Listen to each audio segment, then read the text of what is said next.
Welcome to the latest episode of the Fast Performance Baseball Podcast. Today, we continue our series on Adam Sarancik's Champions for Life philosophy, focusing on the second part of our five-part exploration. Following a direct conversation with Adam Sarancik, we delve into building a champion for life person.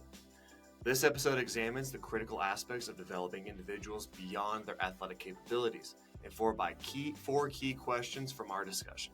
These questions serve to provide the foundation for today's dialogue, aiming to provide insights into holistic growth for young athletes. Initially, we discussed the significance of identifying what is the most important in life and the sports role in enhancing this understanding. Reflecting on our experiences, we explore how attributes such as dedication, perseverance, and integrity extend beyond sports to influence character development. Then, we consider the importance of distinguishing between sports as an extracurricular activity versus a career. This discussion emphasizes balancing and preparing athletes for comprehensive life beyond their sports endeavors. Furthermore, we address the interactions between college coaches and high school players, focusing on the essential questions both parties should engage with. This segment highlights the importance of recognizing the individual behind the athlete, their goals, and future aspirations. Lastly, we explore the parents' role in supporting young athletes' development.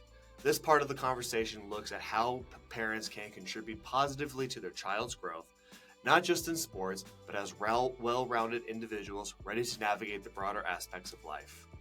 Join us as we unpack these themes, leveraging insights from our conversation with Adam, and drawing upon the broader implications for athletes and those who support them. Today's discussion is designed to offer a comprehensive perspective on building not just successful athletes, but well-rounded individuals.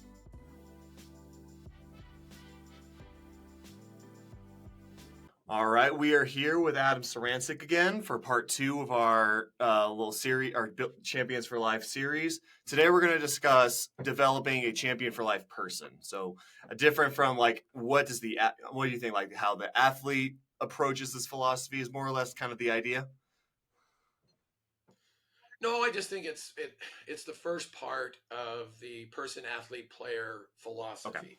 So when we're developing the person, what are some of the most important things that we're trying to teach this person? When we're teaching life lessons within the game for beyond the game, what are the points of emphasis, both for the player and the player's parents that we really should be focusing on? Yeah. Right, for sure. So we're going into just how are you going to be a high quality person outside of just being a high quality athlete? So, all right. So first thing we'll start off with, Adam, is when it comes to your opinion and all the years you put into coaching and developing athletes across different levels of sports, is what matters most in life to you? And how can sports contribute to this understanding of what's the most important aspect of life? Right. Exactly. In sports, we're all about team, right? Team sports is all about team, learning how to be a good teammate, learning how to be the we before the me, learning how to be what's it take to have a role, contribute something. You may not be the best player, but you still can have a very, very strong impact. So as we know, there's so many things that we get from training for sports, the adversity we overcome, the difficulties we overcome, the failure we have to overcome, and then being part of a team to understand, what? I don't have to be everything. I just got to be me. And I got to help support and hold accountable everyone else around me. Okay. And the reason I think we do that, and I think it's so important, because in my opinion, there's really two very, very important things that we're trying to teach all of our kids, whether we're parents, grandparents, coaches, or whatever. Number one, what matters most in life is really empathizing with and service to other people.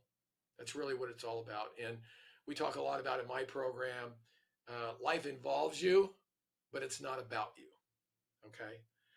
The second thing is we want to make sure that everything we're involved in life and the world itself is better because we were involved in it. In sports, we talk a lot about legacy and tradition. Okay. What you do right now matters because it lays the groundwork for everything else. What you do as the oldest brother, older sister, sets a standard, good or bad, that your family is going to be known for in the future. All right. So it's really important that we tell people that when you go through something, make it better, make it better, be better, have it be better. So whether it's a coach being involved in a program um, and dedicating their life to serving those kids, they also, the best ones, go out and expand their knowledge and their experience and give it to other organizations, both within their sport and outside of it, so that other people can be better. Okay. Other organizations can benefit from it. Right. So we talk a lot about in my program too, about who you are becoming is a lot more important than what you are accomplishing. Okay. So we're talking about your personal character, integrity, strength of perseverance and persistence, all those things. It's not about that, what it can do for you later on. It's how can you use that to help others and inspire others. So one example I try to give my players is, think about a research like kids want to do. They want to search up things like, or let me just ask you, do you know, excuse me, like, I don't know, the last 5 MLB MVPs in the National League? Can you name them? No.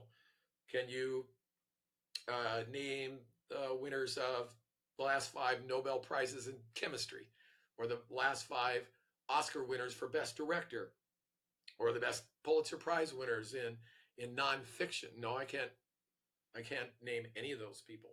All right. How about this? Can you name people, say the 5 teachers that most had an impact on your life? Yeah. Can you uh,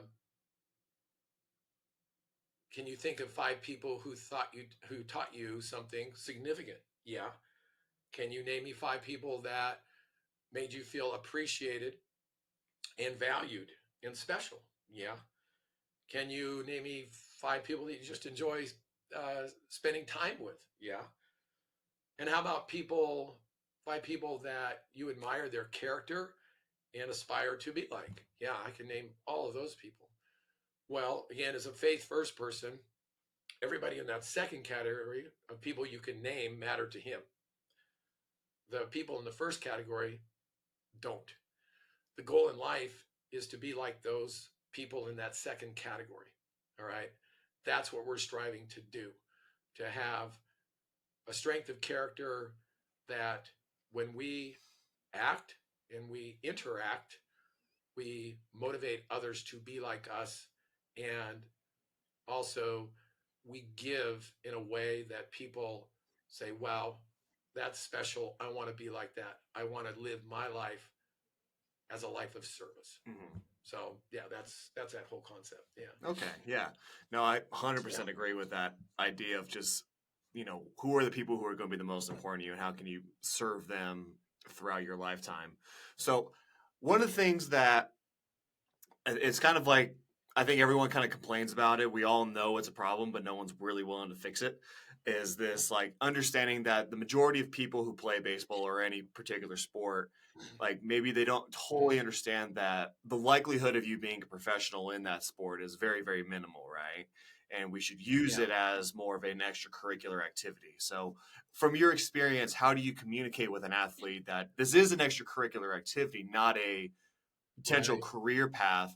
And why is this distinction between extracurricular versus career path so important to make sure to communicate? Yeah. And I don't know that I've done it as well as I could have done it. I'll give some examples here in a minute. It's not as easy to train athletes, both as athletes and as players today, to be elite and to get involved in sports the way it's designed now in America, and keep them having perspective and keep them having a balance in their life. Cole, we've talked about more than once this obsession that we have in America with sports. And sports are fantastic for a lot of reasons. I love coaching. I love the players that I work with. Most of us do, and that's why we do it. But it has gotten out of balance. I don't think you can look at objectively what we're asking of these kids and what they feel compelled to do and say that it's in balance. Uh, I mean, we talked before, and I'll just mention it again just to kind of lay the groundwork. You know, the teams that I coach, we might have 4 or 5 practices in a week. That doesn't stop these players from playing other sports on the weekends. They'll do baseball for 4 days or so during the week, and they'll play lacrosse on Saturday and football on Sunday.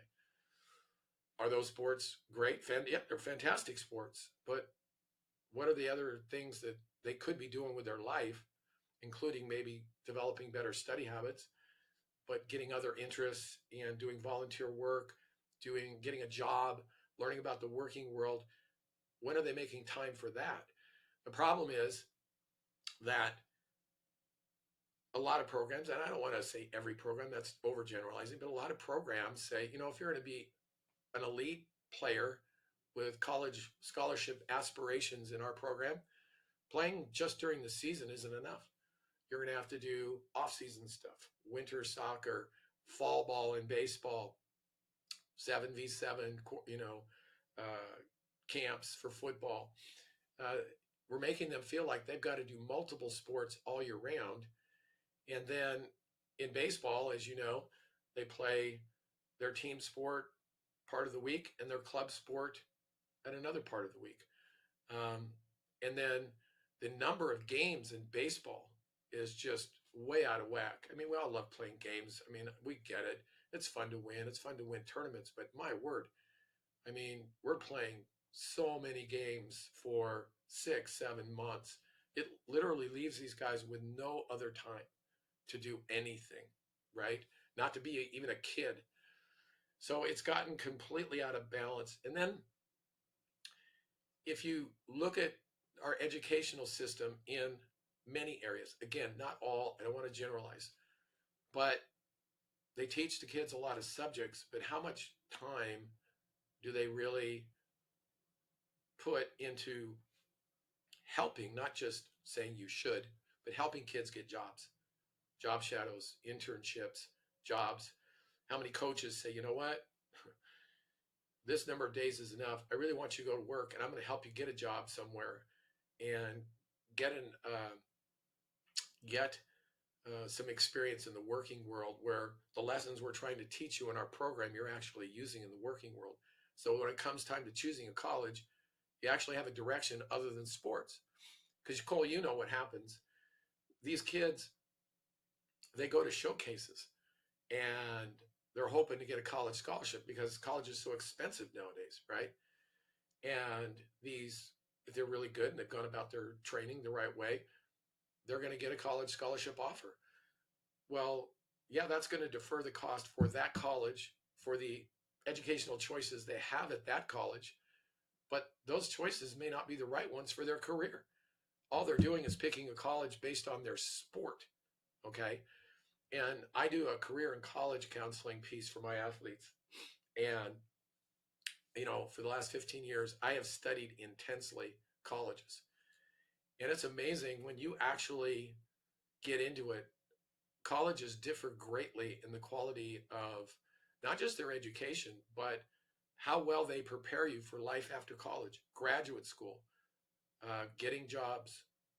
They differ greatly.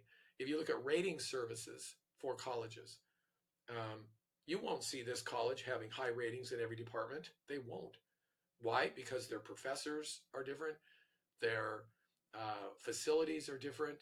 Their ability to get students job shadows and internships during the time that they're at the university differ, and really high quality job offers after college differ. I mean, there's just so many ways that colleges differ. And everybody talks about, well, this college may not be right for you because of your personality and your philosophies and whatever. All that is true. But we're there to get a quality education toward a career that we can really be passionate about. So let me give you a couple of examples of players that, I mean, they actually went through my career in college counseling. But I have a saying in coaching: sometimes you can't overcome what goes on at home. Okay, so one guy, he, like many of my players, started with me in 8th grade, and he was with me for 5 years. Okay, and he got several scholarship offers, but the one he chose was to a 4-year college, a smaller college, but a 4-year college that was, the tuition was $31,000 a year. And through his scholarships, they paid $24,000 of it. Well, the parents were thrilled with me. They were just praising me all over. The problem is, they were basically a teacher's college, and he didn't want to be a teacher. All right. So they thought that the school was paying $24,000 of his tuition, when in fact he was paying them $7,000 to play baseball. And he was going to come out with a degree he couldn't use. Cole, I don't know if you know the statistics. Even today, 40% of students don't graduate. I mean, they drop out. 46% get a degree, but they don't use the degree in their career at all.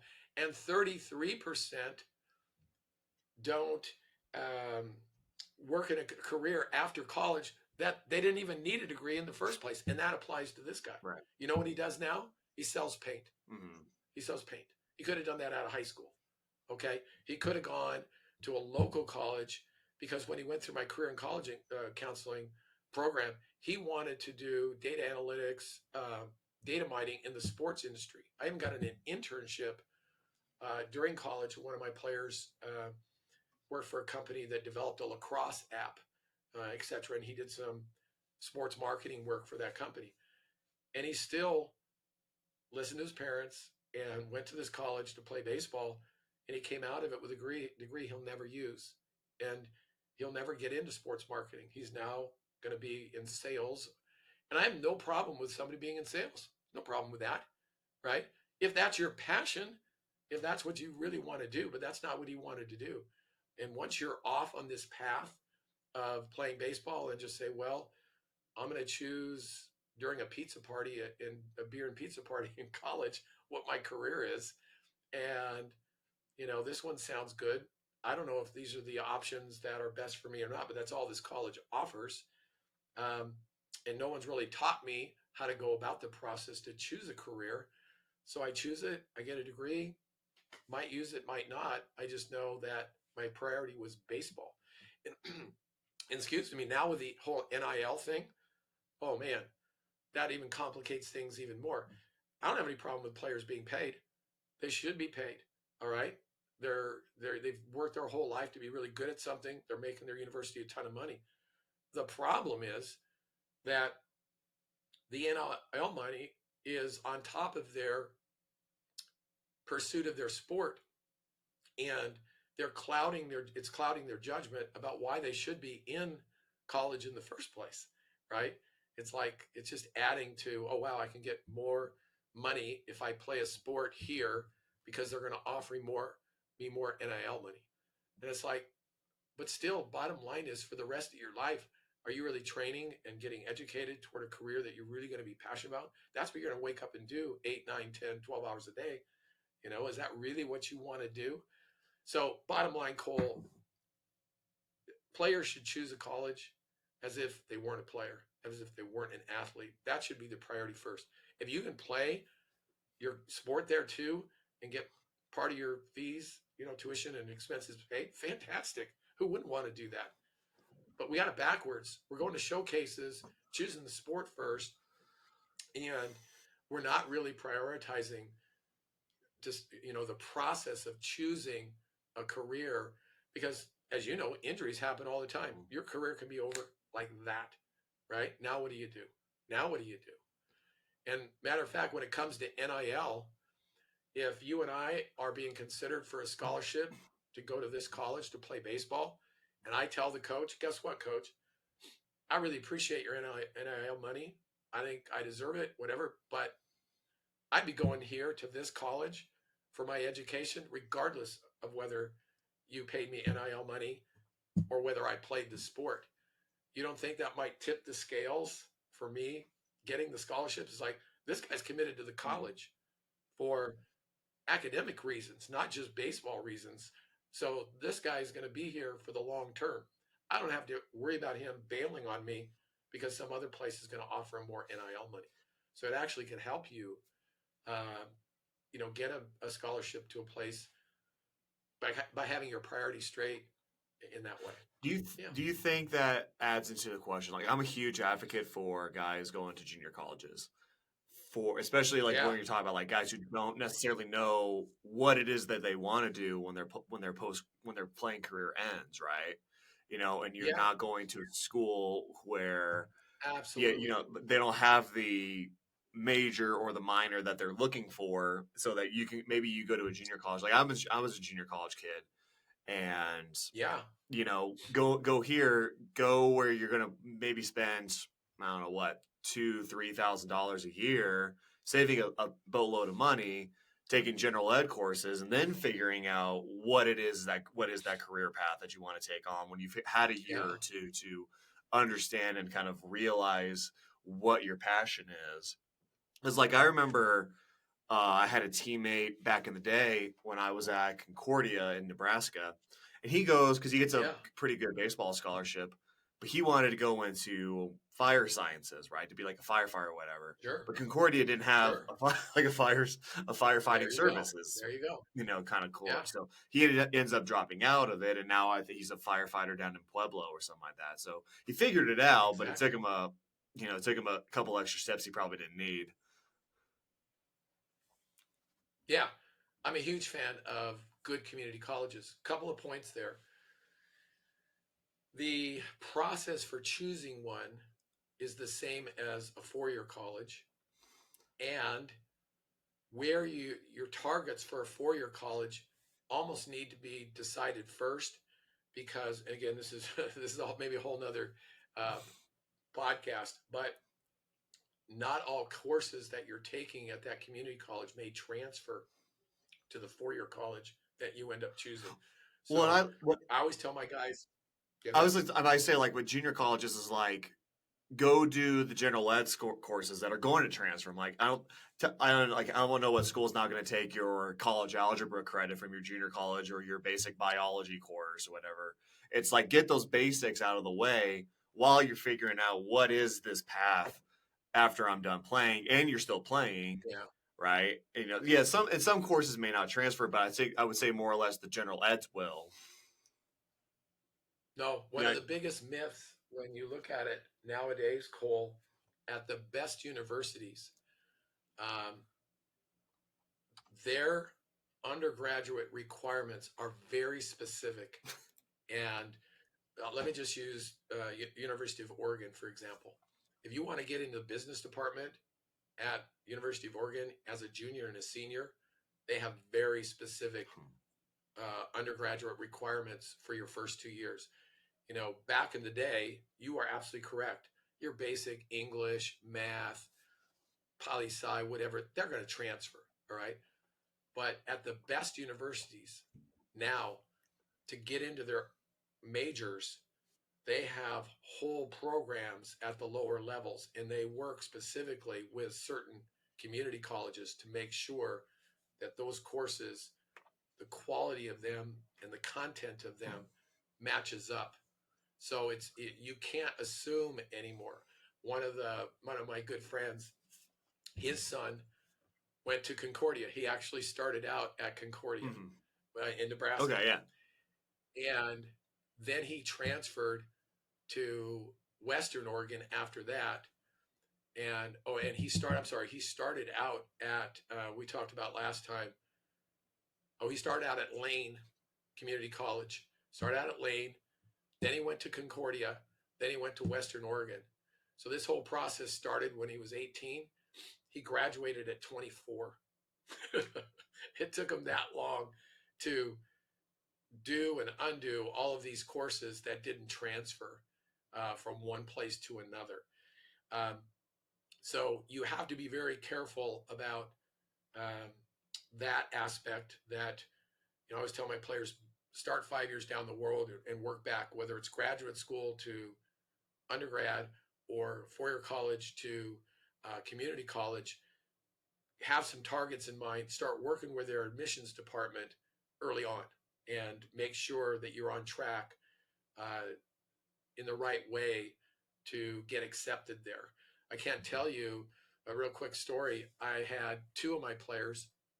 They didn't go through my career and college counseling, but one of them was two-time all league in a 4-year college for baseball and all league once for football. They had a very, at least locally, a very good reputation for kinesiology and physical therapy. He applied to 12 graduate schools for physical therapy, got rejected by all of them, because the quality of the education wasn't good, the quality of his internship wasn't good enough. So he had to spend another 2 years rehabbing what he should have done. Okay. Number two, another one of my players chose not to play baseball in college, but straight A student in high school, straight A student in college, top 5% in his graduate school entrance exams, but he was pre-med. He went to a 4-year college in Oregon that his dad went to, a lot of his friends from high school went to, and again, applied to 10 medical schools for graduate school, rejected by all of them. Again, quality of the education is hugely different, which brings me to another point about community colleges. Don't just choose it because the baseball coach loves you and the program wins a lot. There is a huge difference for the same reasons in the quality of the education at community college, just like there is at 4-year colleges. So they don't offer a lot of the courses that kids are interested in. They don't get their kids the same kind of job shadows and internships, because all of this stuff, you can have the right career in mind, Cole, but you know this. You may need to do that career in a different setting. Let's just say physical therapy. You may be okay working in a hospital or a small clinic or a private doctor's office, but you may rather work in a sports training facility working with athletes, right? You don't know this unless you go out and get experience in these places, right? Well, different colleges, whether it's university or community college, they vary greatly in the relationships they have with quality employers to get you quality internships. Not all internships are the same, right? You can go and sit behind a desk and just greet people, or you can actually do the work that you're going to do once you graduate and have a degree. You can start actually doing that type of work. So there's a lot of things, but I absolutely agree with you. I think too many players jump right to the 4-year option because some small college is going to offer them a college baseball scholarship, and they went, oh wow, I'm going to play 4 years college baseball. No, for a lot of reasons, including yourself as an athlete, you may be better off starting at a community college. You know this different, Cole. You work and train with players all the time. There's a huge difference in the body of an 18-year-old and a 20-year-old.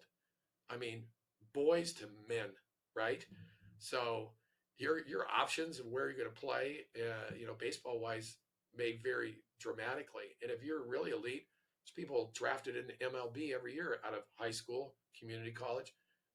If you're good, you're good.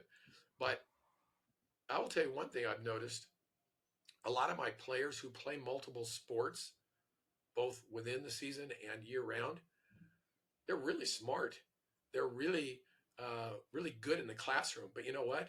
They get their A's and they really don't have to work very hard. Right. And I think they need to get challenged in a lot of ways in the working world, and maybe even academically, because they're deluded into thinking, well, I'm really good at sports and I got a lot of good grades in high school, so college and even graduate school is going to be really easy for me. It's not necessarily the case, right? They really haven't been challenged yet, right?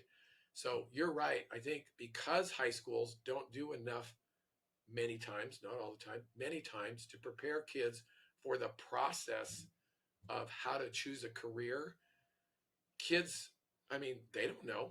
How are they going to choose? And it doesn't differ from the time they're a senior in high school to a freshman or sophomore in college.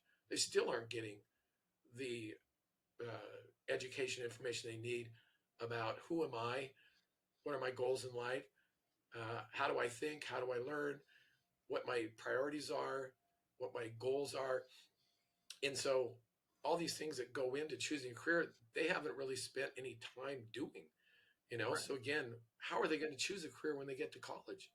It just isn't, and that, I think the statistics bear that out, but yes, community college is a very, very good option for a lot of kids. Some kids aren't great in school and they just need to learn how to study better. Yeah.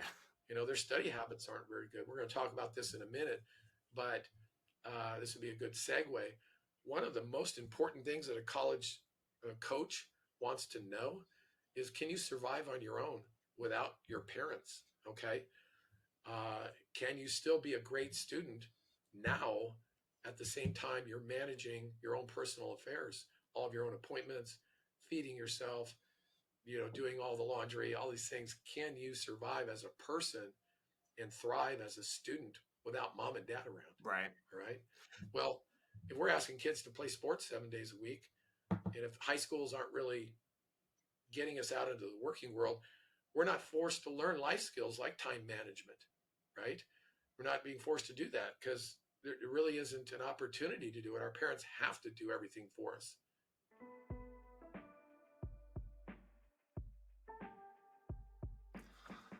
Thank you for tuning in to today's Fast Performance Baseball podcast episode.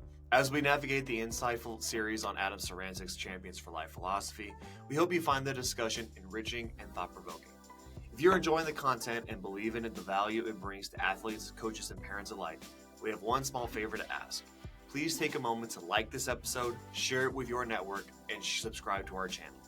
Your support is crucial in helping us reach more listeners who, like you, are passionate about baseball and personal growth beyond the game. Engaging with our content helps our community grow and enables us to continue producing in-depth conversations that make a difference. Remember, leave us a comment or a review sharing your thoughts and any topics you'd like us to cover in future episodes. We're here to provide you with knowledge and insights you need both on and off the field. Now, let's jump back into our conversation, focusing on the essential roles of coaches and parents in developing well-rounded, resilient individuals.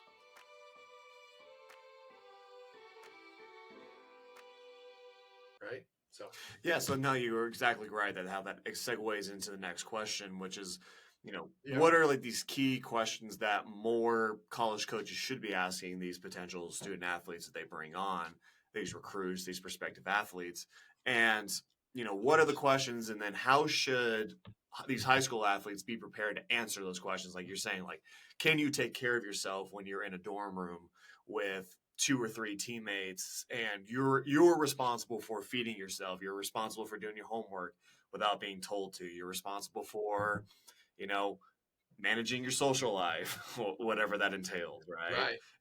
How can you be a responsible adult and make sure you're taking care of all your commitments? So what are these questions that colleges should be a little more diligent in asking, and then how should athletes be prepared to answer them?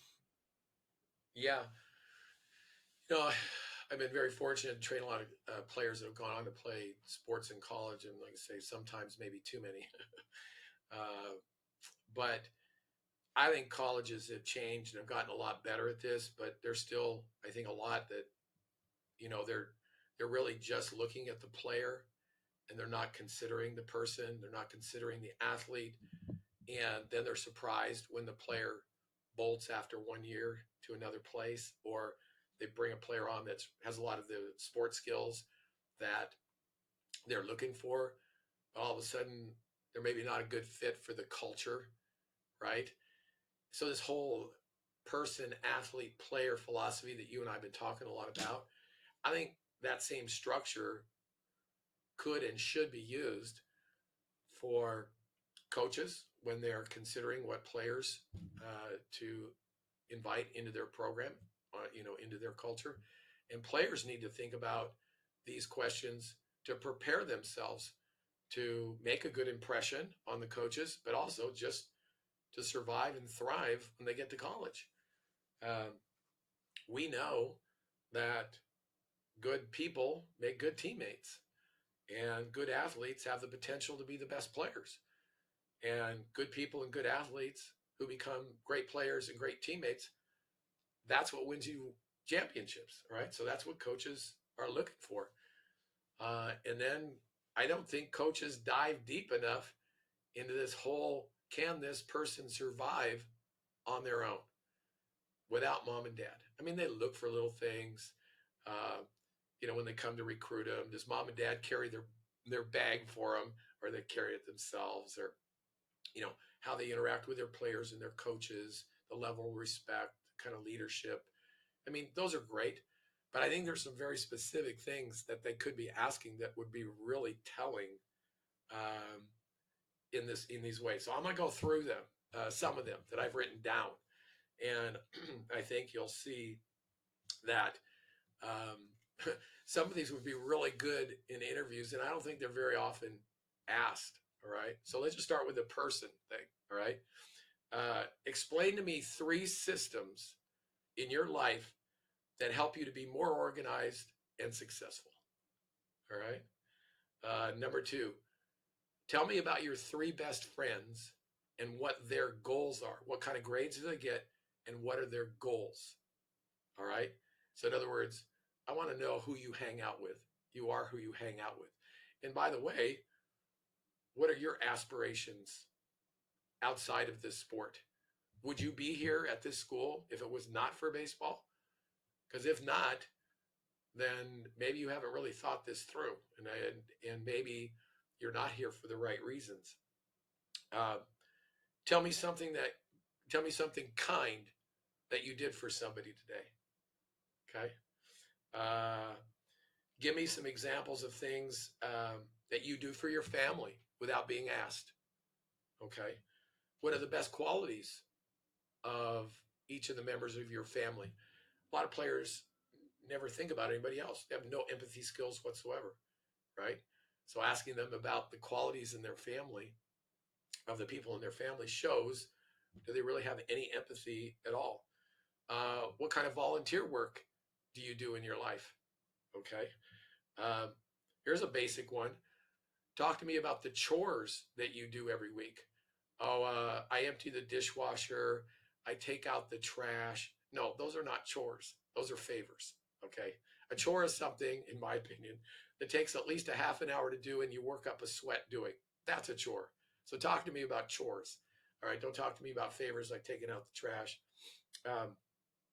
Tell me about the at least 2 jobs you've had in your high school years that you did for at least 20 hours a week and you had to interview for, that a coach or a dad or something just didn't get for you. You actually had to interview for them.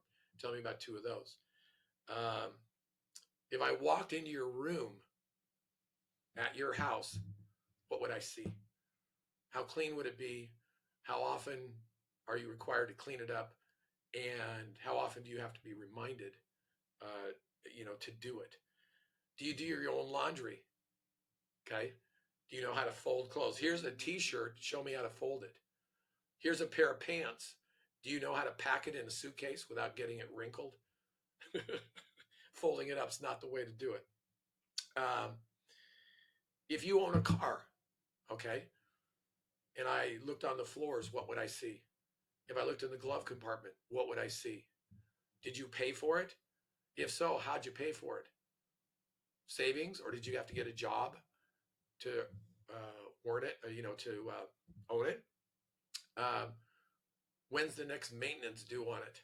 And who's paying for that maintenance? Okay. If I came to your house, what 3-course meal could you make for me? Okay. Getting back to the grades again. I know what your grade point average is. That's important. But what I want to know are the 3 things same 3 things I want to know about your batting average or about your ERA. How high were the standards? How tough was the competition? And most importantly, how hard did you have to work for it? Okay, talk to me about these. I don't care about your 4.0. I cared about how many other A's were given out in each of your classes. Were they given out like candy? I mean, why we talked last time, one of the high schools that I trained players at 4 or 5 years ago, they gave out 19 valedictorians. 19. They give out A's like they're candy. They don't mean anything. All right. What do you do with your free time? Talk to me about your free time. What do you do with it? Hanging out with your friends, probably not the best answer. And here's maybe nowadays one of the best ones you can ask them. Talk to me about a book that you're reading that's not required in school. Okay. So anyway, when it comes to the person part of it, I think those kind of questions are a lot more probative than just knowing that he comes from quote unquote a good family, he's a good kid, that kind of thing. And then if you, as an athlete, a player trying to get prepared to live on your own, maybe you also use those as benchmarks on whether I'm ready to go out. Can I cook for myself? Can I do my own laundry? Why am I here? Outside of the sport, those kind of things. You want to comment on that, or should I go into the ones about being an athlete? No, keep going. I really enjoyed that. All right, this one gets kind of technical in some ways, and it's a lot, I think, that coaches are going to teach the player when they get to their program. But I think there's so many players now that think that they have a lot of experience when it comes to training as an athlete, and yet the programs aren't very good. It's pretty easy to get a strength and conditioning certificate, right? The people out there doing it sometimes are not great at it. So again, if I got a high quality baseball program, for example, I can choose from really high quality players. So if I can get somebody that really understands the basics of training and taking care of your body and development already going in, then I kind of want that player over somebody that, maybe hasn't had a lot of exposure to it or hasn't had, training from somebody with a high quality, program. So here's some basics. Talk to me about your training as an athlete for your sport. Do you train in phases like periodization? Okay. Talk to me about the process leading up to the season for training for your sport.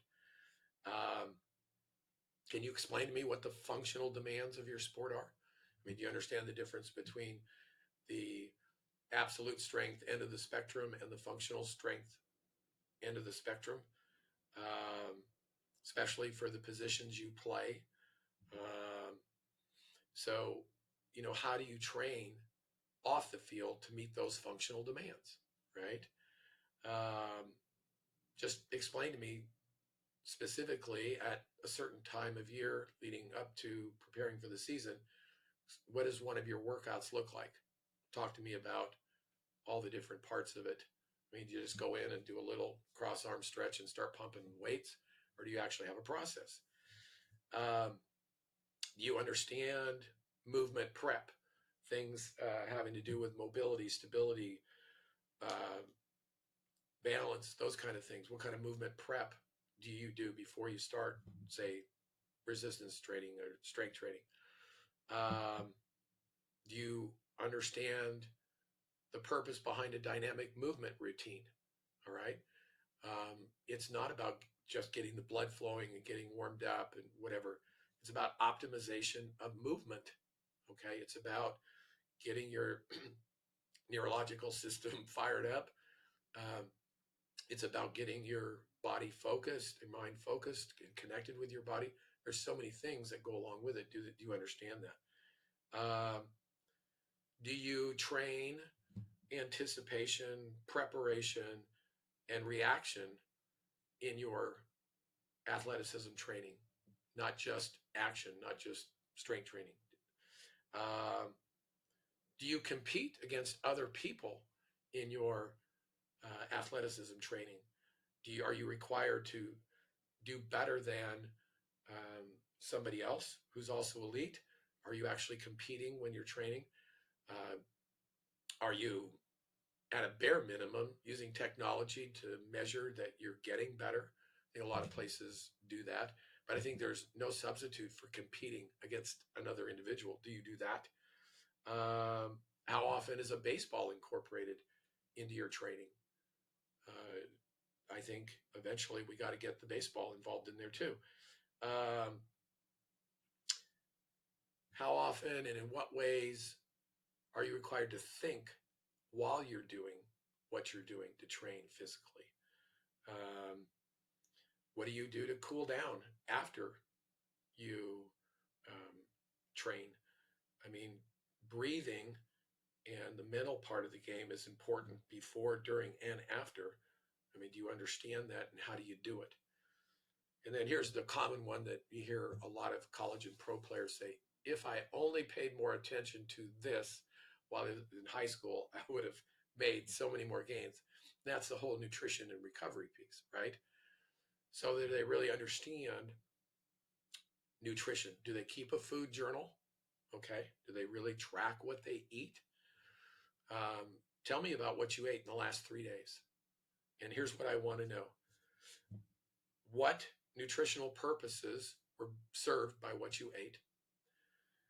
What sources did you get that nutrition from? Did you get the food and the drink that you chose to consume from the best possible sources? At what time and in what quantities did you eat those foods? And why?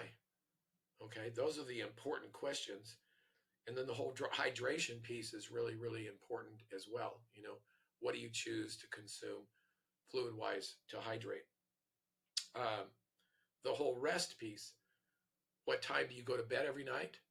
What time do you get up? Is it a regular thing, or do you have one routine during the week and a different one on the weekend? All right, it's not good for the body. We all know that. It's got to be the same. Do you understand that part of recovery is mobility? What kind of mobility things do you do to help and aid your recovery? All right. So these are the kind of things that I think we're not trying to put the kid down. I think a lot of players haven't been trained to think this way. But I think what it shows is, have they learned to think for themselves, or has mom and dad found a trainer or a friend found a trainer and they're just going to this trainer and they've never challenged the trainer to say, how is this program generally, and is this exercise something they should ask over and over and over? How is this exercise helping me in my sport? I mean, these trainers, and we'll talk about this in the next section, they may be good generally, but do they really have a track record of developing elite athletes in that sport? Okay. They may be training AbCore, but is it functionally going to actually help this player in their sport? All right. And if this player knows about nutrition, knows about periodization, knows about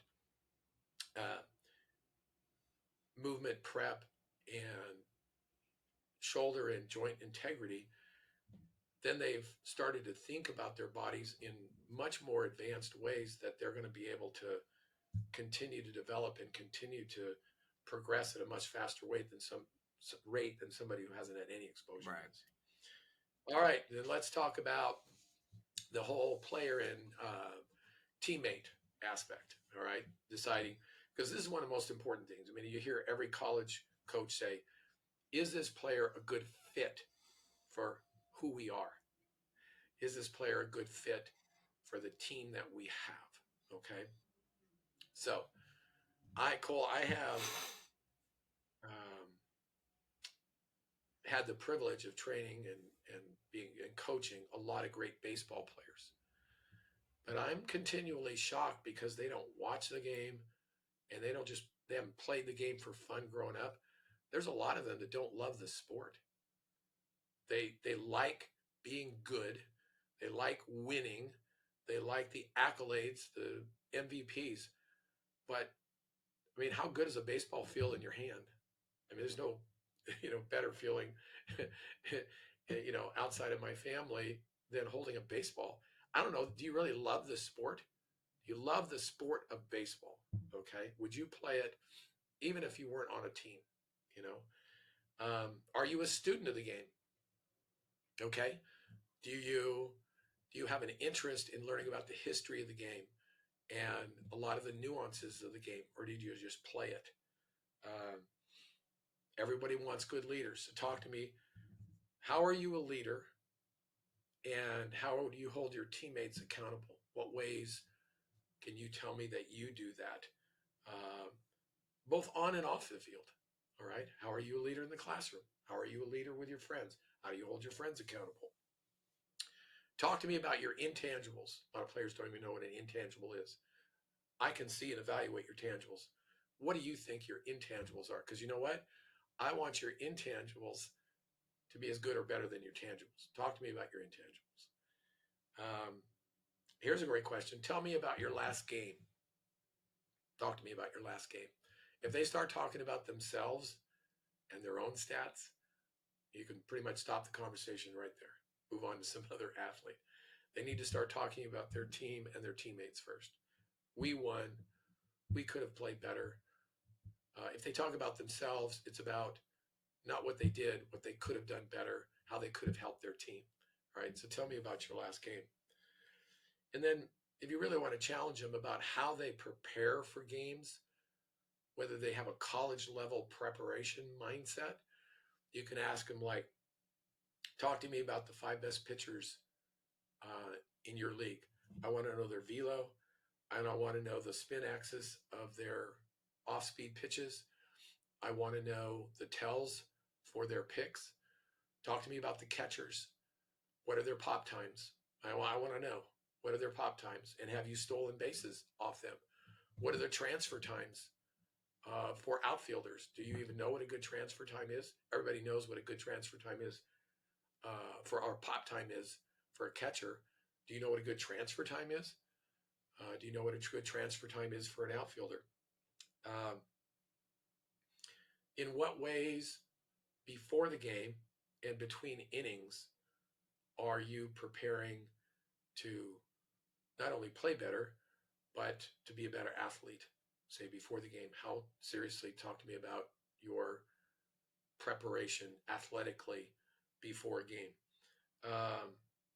Can you tell me the difference between a coach playing his 9 best players and his best 9 players?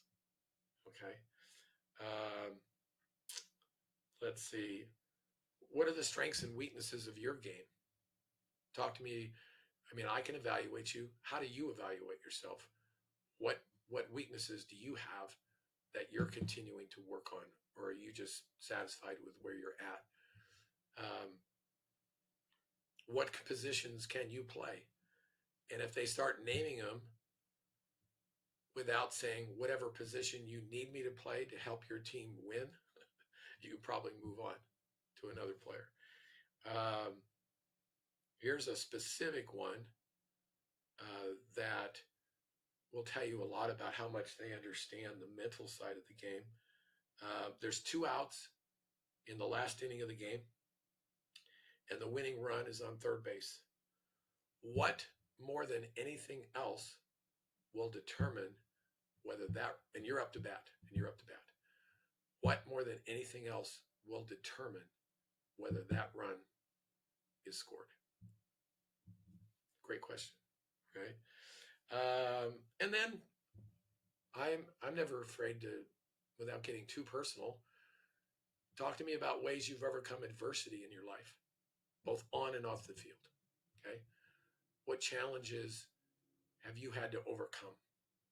Because that means a lot about who you are inside, how tough you're going to be, how hard you've had to work. A lot of these players who are the best players, we learn about their personal stories. They haven't had it easy. I mean, they've had a lot of challenges with their self and their family that they've had to overcome.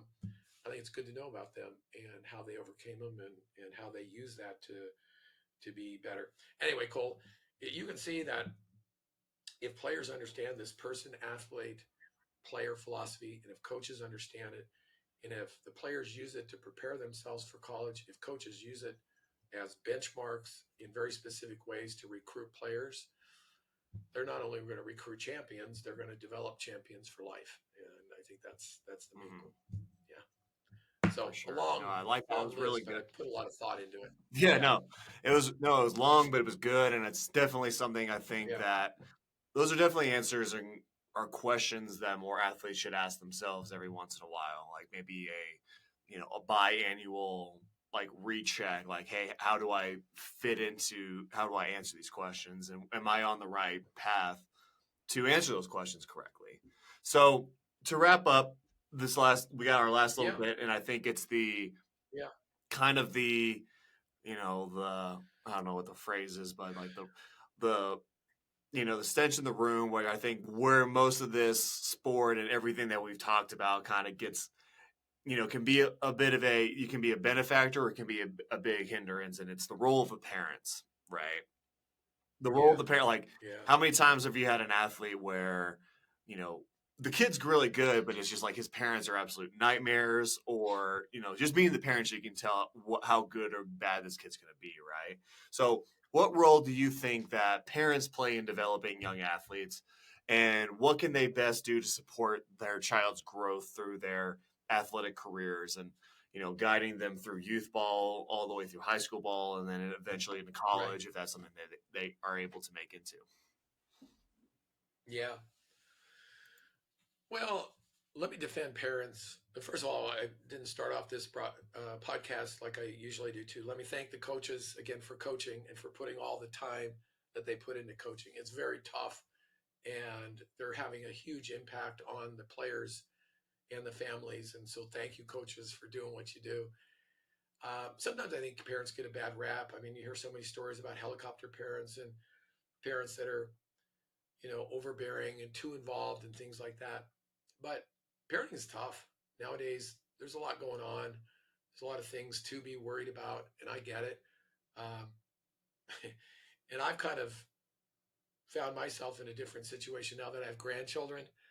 I never, I never wanted to be that guy who was sitting on the sidelines and second guessing the coach about the methods that were being used or the content that was being taught. And I'll tell you, it's not as easy as I thought it was to sit on the sidelines and have to keep your mouth shut and figure out how you're going to overcome what you see out there that you think and in some cases no is not right. So I think parents should be involved, but let's just try to maybe give some realistic expectations, because one thing I know is true. You've tried very, very hard as a parent to guide your son or daughter for their whole life and not control, but just, to give them good boundaries and good guidance, how to be a quality person and to do well in the classroom, in their extracurricular activities. But there's going to come a time about middle school where they're going to stop listening to you. They've kind of heard it and heard it and heard it. And as we say, it takes a village to to coach or to make this person the best person they can be. So let's just start with the most common scenario of mom or dad being the coach of their daughter or son. Just be careful when you do this that um, the problems that you're having, especially if you do it middle school on up, the problems that you're having at home are not going to carry over to the field, because a lot of times they do. And it really kind of takes the team down. If you're not getting along at home, it's not going to get better on the baseball field or the softball field, right? Um, Secondly, a lot of coaches are good players or were good players. A lot of moms were great athletes and great players. A lot of dads were great athletes and great players. Unfortunately, a lot of what they were taught is not really correct on how to throw a field and hit a ball. Um, and even if a lot of it is, and then for a lot of reasons, we've developed and grown a lot in our understanding of a lot of things, both analyzing the person as an athlete as well as a player. Um, they may not have played the position. They might not know anything about catching. Okay. They were an outfielder. They were a shortstop. They don't know about catching. So maybe they don't have the background. They know some, but that's when they try to get into too specific. They are really teaching things that maybe aren't quite right, that they thought were logical, and actually that's not what should be done. Um, that they may know how they learn, but are they able to teach kids who are no longer auditory learners, nowadays are visual learners or kinesthetic learners? Do they really know how to teach kids? And, learning using all the different modalities. And then finally, as teachers in anything, in the classroom or on the field, we have an obligation to teach to the entire spectrum. Okay. This coach may be really good at teaching guys that are really good already at throwing, fielding, hitting a baseball. They may not be very good at coaching somebody that isn't very good. I mean, or handling the attitude that's going to go along with failure. I mean, are they going to be really good at coaching up the growth mindset of handling failure and adversity? So I guess if you're going to coach, make sure you're getting sound fundamentals or teaching sound fundamentals and mechanics. Make sure that everything is solid at home, both, emotionally and otherwise, that you're going to be able to manage it and not cause too much stress at home, because everything that goes on at home is going to be carried to the field. If there's a lot of stress at home and people are arguing or not getting their homework done or whatever, it's going to translate to the field. And then finally, take it really serious when it comes to the coaching methodology of it. Okay. Parents, coaches have to understand too that there's going to be some challenges with parents giving information to the player and personal trainers giving information to the player too. And there's going to be some dissonance there. Be prepared to handle that. All right. If you're telling your player something than their parent is telling them, or if your approach to hitting is different than what their personal trainer is, you're going to have to be able to handle that so the kid doesn't have conflicting messages going through their mind about what they're supposed to do. So that's from the coaching aspect. Just generally, I'm going to get to some specifics in a minute. But as a parent, the first thing I would recommend more than anything else, do not do what everybody else is doing because everybody else is doing it. I have a saying, one size fits one. What's right for your kid, personally, athletically, and in their sport is right for them. Don't go to showcases because everybody else is going to showcases. Don't play club ball because everybody else is playing club ball. Those might be the right things to do for your son or daughter. They may not be. So evaluate what's right for your child objectively to the extent that you can. Go to great lengths to make sure that what you're doing is right for them, because there's a lot of leading lemmings over the cliff when it comes to sports, youth sports. The second thing is, kind of relates to the first thing, is yes, we want our players to play multiple sports and to do multiple activities when they're growing up. It's healthy for many different ways that we've talked about before. But look very objectively on how much training athletically is going on with these soccer programs and basketball programs or whatever, football programs. I went to a youth football game, a U11 game the other day, or a few months ago in the fall. They had 23 guys on the team, and 10 guys played both ways. There was like almost a third of the team that played 5 minutes or less, and that team lost by 23 points. What are we doing here? How much experience are they really getting? I spend a lot of time, as I mentioned in the last podcast, Cole, watching other coaches coach in my sport and in other sports. And I also have a strength and conditioning and athletic movement background. And so I watch these practices and evaluate what's going on from an athletic training and movement point of view. And I'm sorry, but what they're getting is far inferior from what they would get if they were hiring a truly qualified strength and conditioning movement specialist type of trainer. But let's say you can't do that. I can't afford it, don't have the time, whatever. I think there's some sports growing up, Cole, that would prepare these players to play their sport a lot better than the traditional soccer, basketball, football as it's coached in many areas. I'm not saying that soccer and basketball aren't great sports. I'm just saying if you go out and actually objectively analyze the practices, there's a whole lot of things that these kids could be doing to develop their bodies at the younger ages that would be much more beneficial. Martial arts, swimming. Everybody takes their kid to swimming lessons, but do they stick with it to be any good? Rock climbing, snowboarding. I mean, I think these kids need to use their bodies in a challenging, coordinated way as a part of the sport, you know, and the mental as well as the physical. That's why I believe martial arts is so good. Um, if kids did a lot of these things, either in addition to, or at least for a season, in addition to some other sport, I think they'd be a lot further ahead than just doing what everybody else does. Oh, what do you do in the fall? Oh, we're playing soccer.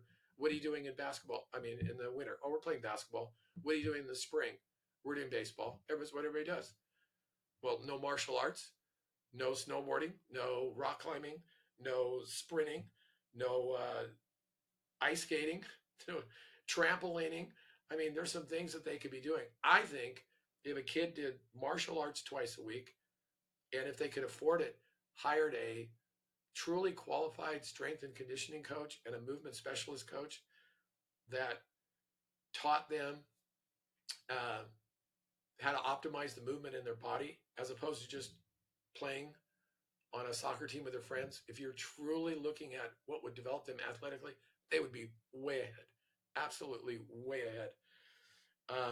And then I think leagues do a very disservice to our players. So parents have options. In Oregon, for example, in baseball, we've got Little League, Junior Baseball, Cal Ripken, Babe Ruth, American Legion. It's one of the reasons why batting averages and ERAs don't mean anything in Oregon. The talent is diluted so much, right? But you got choices. You have options, all right? So as a parent, evaluate it. For example, just one basic thing. If you watch a practice for one of these other teams, go watch them practice, go watch them play. If they have their team run to a foul pole and back or run to a tree and back to warm up, you're in the wrong program. Don't sign them up for that team, all right? But more specifically, I think leagues need to take the athleticism piece more seriously. We know that they should be teaching kids how to crawl, walk, march, skip, backpedal, bound, run, sprint, jump, hop, and shuffle. And they should be doing that from the time they're 8 years old. And they should have a league-wide program that's taught and monitored, supervised, that progresses every year for these kids. And they don't do it. And they don't do it. And I think if we're going to ask these kids to play multiple sports, well, let's train them as athletes in every sport. It doesn't take a lot to do the basics, to learn the basics, to teach the kids how to do those things, particularly running form. Okay, just basic, running form. And I think kids sometimes make a mistake, think, well, I'm the best on my team, I'm in the best in my league, I can run fast, jump high, so I'm a good athlete. No, you're really not as good as you think you are. You're really not. And that there's a lot more to being an athlete and developing yourself than that. So finally, let's say that you've got a kid that really is buying into the, I want to be a better baseball player, I want to be a better athlete. What can you do as a parent to get the kid the best training that they can possibly get? All right. So a couple of things we've already mentioned. Number one, think outside the box with regard to the activities that they're doing. Don't just automatically go to football, basketball, baseball, soccer, basketball, just because everybody else is doing it. Consider some other things that actually might even be more fun for them, especially if they're not starting. All right.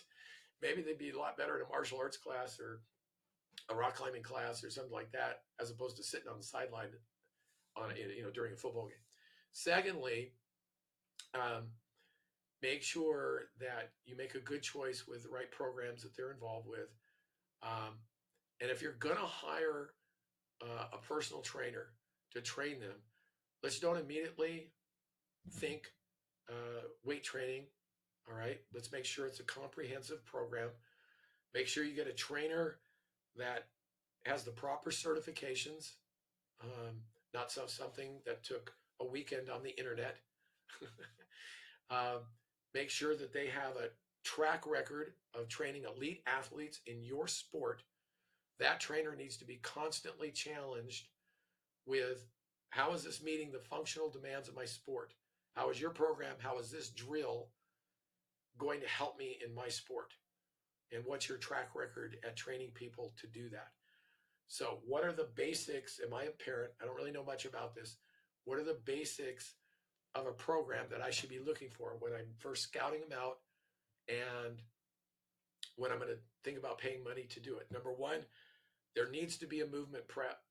You shouldn't just come in, do a rowing machine or a treadmill for 2 minutes and jump right into it. There needs to be foam rolling, manual manipulation, body mobility and flexibility and stability, and shoulder and joint stability as a part of preparing to do whatever they're going to do. There needs to be a dynamic movement with an agility component and a plyometric component, in different phases of it. There needs to be periodization. There needs to be ab core exercises, but those ab core exercises need to progress to eventually get to functional things for, let's say, baseball, med ball throws, weighted ball throws, things like that. The weightlifting part of it doesn't necessarily have to happen right away. I mean, body weight is enough. But when they get into weightlifting, make sure, again, that there's a process, a periodization that goes along with it. And then it's not all about maximum gains and absolute strength, that we're really paying attention to proper form first, establishing a good foundation, and then eventually functional strength. And then some of the finer points like breathing techniques, what they do post-workout for recovery, and education and monitoring of the important, as we talked before, the nutrition pieces and the recovery pieces. So those are things that need to happen for this player to be truly trained properly as an athlete. So what if I want, as a parent, to be involved? Okay, what can I do? First of all, you hired the trainer to train, let him train. All right, don't get involved in that aspect of it. But at home, you can do things like work on form, proper form. That I don't think you can ever work on that too much. Put in extra time. A lot of the strength training programs or conditioning programs, they really short the movement prep piece. They tell the kid, make sure you foam roll before you start, but they don't coach it. They don't train it.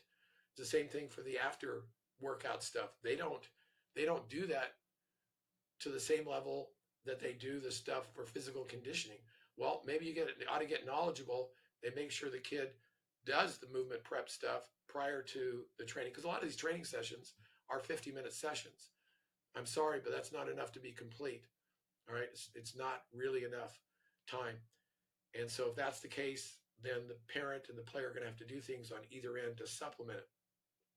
How about you model good nutrition at home yourself, in addition to what you're asking your athlete to do? So having good food and good nutritional habits yourself, I think, really helps. And then maybe the last two things is make sure that nothing's coming too easy for this kid, that they're not satisfied being the best player on their team, being the best player in their league. Make sure that they're being challenged, not necessarily by playing up. That's a whole nother conversation. But make sure they're being challenged, not only physically to be a leader, to have as many intangibles as tangibles. Make sure that they're having to work really hard against tough competition and high standards at school. The 4.0 is not the litmus test. That's not. And then finally, making sure the kid has a balanced life. Do not get involved in this. We're just going to do all these teams and all these leagues, and we're going to travel and travel and travel and win awards. And you're sending a message to this kid that his or her accomplishments as a youth athlete are the benchmark for success for the rest of their life. And it's not. They're going to learn some valuable lessons. But they need to have balance in their life outside of sports. So let's make sure we don't forget that. All right. So that's kind of what I had to say about that. No, yeah, I think that was really good. It was very in depth. Something that I think more parents need to understand. I think, yeah, like you're going against the grain sometimes is probably something that more parents should be willing to do and not scared of. So yeah, that is coaching the champion for life person aspect of our philosophy. Yeah. Do you have anything else to elaborate on, or do you want to? No, I'm excited for the next segment. Good. We got one on the specifics on how to coach a champion for life athlete. Yeah. Something I think, as I mentioned before, gets neglected a lot. In the way coaches look at their players, they're not able to see the athlete and analyze, the athletic piece. How do they train it in practice? How do they look at a player and actually able to see athletic pieces? So I'm looking forward to that one. Yeah. Perfect. Awesome. So yeah, we're going to go into the actual developing the athlete part in our part 3 now of this little series. So we will get that. We'll have that next week. For everybody that is listening, thank you for listening, and we will all see you next week. Okay. All right. So same.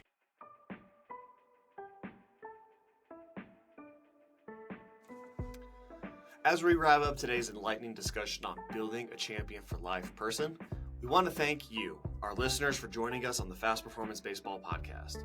Through exploring Adam Sarancik's Champions for Life philosophy, we aim to provide strategies for success in baseball and insights for personal development that resonates beyond the sport. Your engagement and support play a vital role in the success of our podcast. If you found value in today's episode, please help us spread the word by liking, sharing, and subscribing to our channel. Your actions make a significant difference in building a community of individuals dedicated to excellence in baseball and in life. We're always eager to hear from you. Please leave a comment or review sharing your thoughts, feedback, or suggestions for future topics. Your input helps us better tailor our content to suit your interests and needs. Check out our website and social media channels for additional resources and updates on upcoming episodes. We're committed to bringing you the most relevant and inspiring content to support your journey in baseball and beyond. Thank you once again for tuning in. Until next time, keep striving for excellence on the field and in life. See you for now.